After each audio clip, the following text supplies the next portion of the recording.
Hello, good morning to everyone. Today in this video, I'll be explaining and showing you how you can stick the wallpapers. So I purchased this on the Flipkart, which is cartoonic wooden fence. So you need to peel off this from the white sheet. Okay. See here, when you peel off this from the white sheet, you can observe there is slight adhesive here. Adhesive in the sense gum or sticky gum. Once you peel off, if it is a smaller one, you can take it completely out. If it is a bigger one, you need to keep it to the white sheet only, then stick a small part to the wall, and then slowly you need to remove and stick.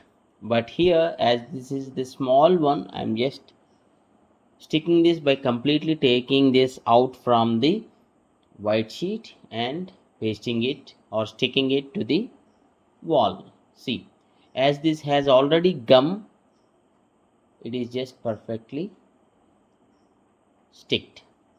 You can just rub your hand or with a flat surface tool so that it gets stick stronger. In this way you can easily stick wall stickers. See, this is the final output. You can see, peel off from the white sheet, then stick it to the wall. If it is a bigger one, just keep it to the white sheet only, some part, and slowly remove the white sheet part. Yeah, thanks for watching. Have a nice day.